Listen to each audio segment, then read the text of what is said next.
Hey guys, Ian here and welcome to another creature creation session happening once again live on Twitch. So today we're going to be doing much the same as we did last week, where we took 12 randomly selected animals and then myself and the Twitch chat will be narrowing that selection down to just 3. Those 3 will then be combined in a weird and wonderful way into some new creature. So there's no time like the present, let's generate our first 12 animals and go from there. And the 12 animals we will be working with are a zebu, a rhinoceros, an alpaca, an addax, a kangaroo, a polar bear, a civet, a chameleon, a fox, a raccoon, a mole, and a water buck.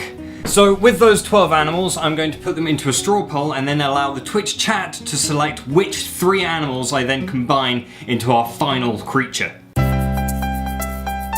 Okay, I think Twitch chat has probably had enough time to choose their 3 animals, so let's have a look at the straw poll results. First animal that we're going to be combining together with the other 2 will be an alpaca. So we're starting with an alpaca, followed by our next animal, which will be a civet, by the looks of it.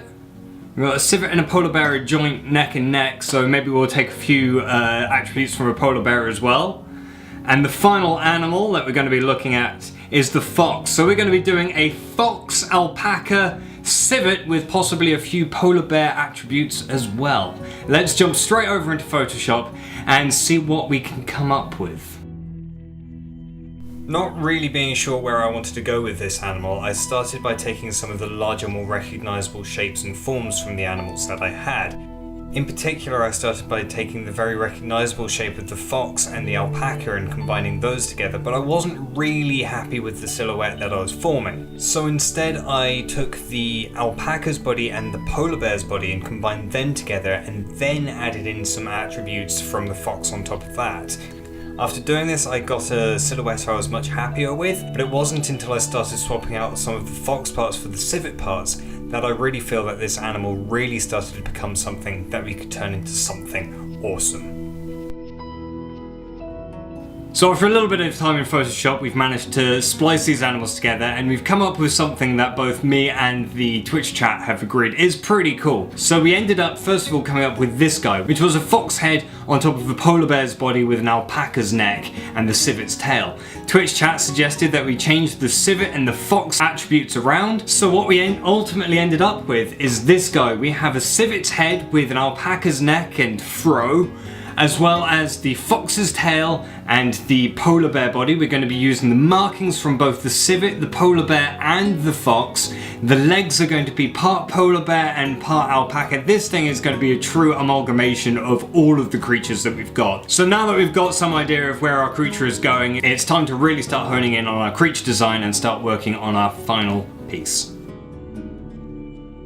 I usually like to try and pose my animals in a way that adds a lot of drama into the final piece of art. Usually that would entail drawing it in a number of different poses in a number of different ways in order to try and get an idea of the anatomy and how the animal might move. But this was one of those really happy occasions where the animal just took on a personality of its own in a fairly short amount of time. I think it was only the second sketch that I did when this very elegant beast started emerging from the paper in front of me, and I knew that this was the final piece. Although it wasn't a particularly dramatic pose or composed in any impressive way, this creature, just the way that it was stood and the way it was holding itself, just seemed to ooze personality and character off the page, and I was really enjoying the experience of trying to create it. In a similar vein to that, as I started adding the colour schemes to the creature, it became very apparent that this was something that lived in a very cold environment, somewhere Arctic, maybe Alaska or somewhere in Greenland, somewhere very far north where it's very cold during most of the year. I also decided to bring in some colours from the fox that I hadn't originally intended to, but I really think those oranges and those browns really helped to solidify this as something which lived in a forested area as well, maybe some kind of a pine forest, somewhere where it could easily camouflage amongst the trees, even though it's a very snowy and mostly white area that it lives in. An added bonus to making this an Arctic animal and having it in a very snowy environment is that snow allows you to play with lighting really quite well. And because essentially everything around the animal is reflecting light back, you can use that to your advantage and use a lot of reflected lights, because light is going to be coming from basically every direction. This means even the shadowy areas will have a lot of form, and I can use a lot of rim lighting and things like that without having to worry too much about having a light source for that secondary light. As it was for the primary light source, I decided to have quite a low angle on it, as though maybe this is a very early morning shot. This creature has just emerged from the woodland after sleeping and has come out to a clearing for the first time that day and is observing the surroundings and looking for perhaps its first prey of the day. With that in mind, I was able to use very cool shadows to emphasize the cool nature of the environment, and also that allowed me to effectively use that reflected and bounced light that I was talking about. But as well, I wanted to have a very warm, very bright sun hitting it to help emphasize that very early morning kind of feel. When it came to texturing and detailing the animal, it was simply a case of going through and emphasizing the fur and the hair.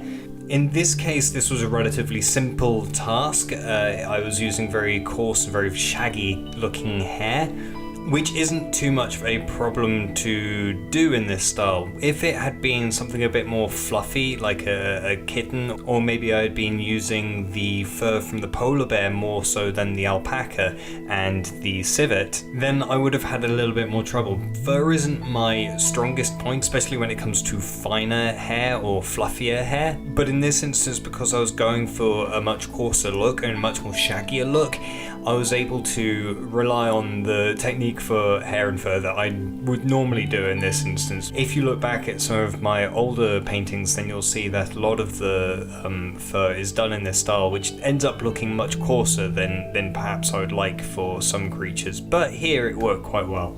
Adding in the hair also allows me to break up the edges of the creature where the mask is showing a bit too prominently against the background.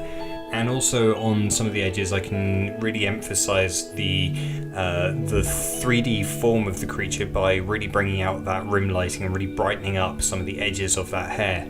The last few steps of this animal were just to finish up the eye and some of the facial features, including whiskers and such. I also decided to just heat up some of the light that was hitting the animal across its back and the back of its head to really emphasize that bright morning sun. Also to tie the foreground, the midground, the creature, and the background in together by adding in some various blurs and tilt shifts. I also added an atmosphere layer with some snow and things blowing around in the wind, and the final thing is something that I'm really happy with. And after all of that, the Twitch chat decided to call this creature the Polar Cilvaca, which I think is just perfect. So please do let me know what you think of it down in the comments below. As usual, I literally had no idea where this was going to go, especially after we got those 4 animals that we ended up using from the original 12. I did not know what this thing was going to end up looking, but I have to say, I love it. I think this thing is probably one of the coolest creatures I have ever come up with. It looks like just the ultimate pack mule. Not only does it probably work as a mount, but this thing's also clearly carnivorous as well, so it's going to be able to protect you as well. As I combined the animals and started putting the creature together, I realized that it was very definitely going to be living in a snowy environment. That thick coat and that big hair from the alpaca definitely lends itself to that, and then coupled with that bulk from the polar bear as well, definitely we've got some kind of a polar creature going on here. And when I added in that environment in behind it and started bringing in the snow, that really started tying everything together, and this really feels like a tangible creature, like it could really exist somewhere else in the world. So I love this thing. So as always, this creature was created entirely on Twitch during a live stream. If you would like to come and join for any future live streams, do make sure to follow the link down in the description below. If you have enjoyed this video, please do like and share it with your friends. Subscribe to the channel if you haven't. And as always, take care, and I will see you next time.